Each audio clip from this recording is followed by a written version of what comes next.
I'm going to walk through diagnosing the error code F-09 and kind of walk through different procedures and steps you can do. I'll just tell you straight up, probably the most common failure point is going to be your igniter. So you've got an igniter for the broiler, an igniter for the oven, and then and those are going to be your most two. So the first way to rule that out is you can come on, light your burner. Your burner comes on, so your gas valve's working. Okay. Then you check your broiler, and if it comes on, but your bake will not come on, your error comes up during bake, then you pretty much know that there's a good chance it's either your igniter or it's going to be like the relay that turns the igniter on and off in the printed circuit board that's just right behind here. And then if it's kind of the opposite, where burners turn on, but oven turns on, but the broiler won't fire, and you get that error code, then it's going to be the same thing. It'll most likely be the igniter for the broiler. And anyways, and so on this one, for me, it ended up being the igniter. And what you can do is you can just do a search. And what I ended up doing is just going to eBay, searching that part number, finding an identical igniter, and it ended up only costing me about 20 bucks. Amazon, the same thing, was about 40. So I got mine on eBay, and I had some time to spare, so 3 days later installed it, and that worked out for me. But now I'll show you and kind of walk through the process of installing the main oven igniter if that is your issue.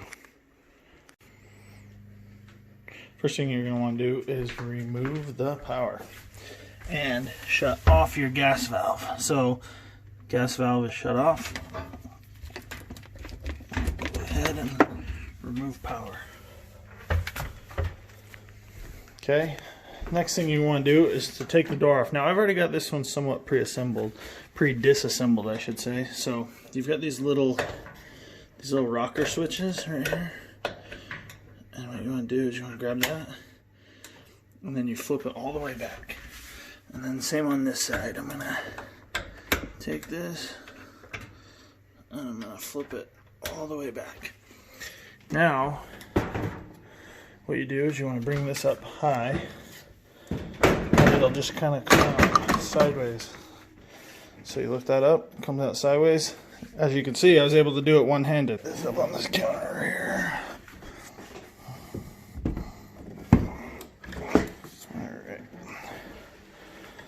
Okay. Now, next thing to do, obviously, if you have any racks in, you want to pull those out. Now this is where I've already got this disassembled, because this is what I did to troubleshoot it. But in the back here, you'll have two screws. So you'll have one securing it down here, and one in this corner. Now I've already got those loose and removed, so I'm going to just go ahead and pull this out. But that's all that's required, is just those two. It's right there on each side. Just requires a Phillips. And then you've got this burner plate in here, and it will have 4 screws. 1, 2, 3, and 4. Once you remove those, this will come out. And then your igniter and cable will be sitting right here, screwed right into this little mechanism. And mine aren't in there because I'm going to go ahead and install my new one. I've already removed the old one.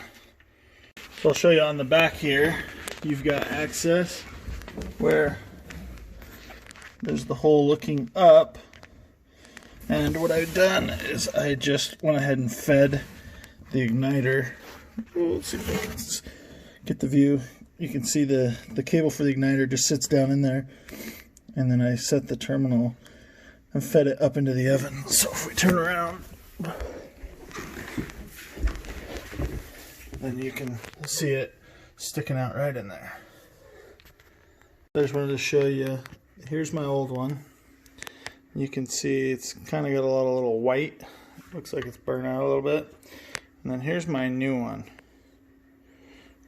You want to make sure that they're the exact same. Make sure that the connector is the exact same on both of them. and they look good. Now I'm going to show you the difference between them and how you can test to know if your igniter's bad. Okay, so I'm touching leads to both ends on the old igniter, and you can see I'm getting, I don't know, 6 million ohms. I mean, the resistance is so high that it's never going to be able to do anything for you. And I'll switch it over. Okay. Okay, and that's our new one. 264 ohms. It's a lot less than 6 million. So that's how we know it's good. So now I'm going to grab this connector.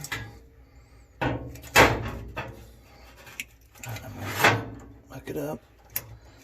Okay. And then that can drop back in there. And then the actual igniter itself is going to sit like that. So it'll sit in there just like that. And then you take these screws here.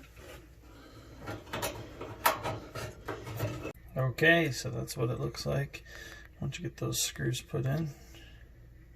Okay, so I got my screws in, and I just also wanted to note the signage. It says, hey, that's the top, and that is the front this way. So got that put in the right way. Okay, we've got those last two screws installed.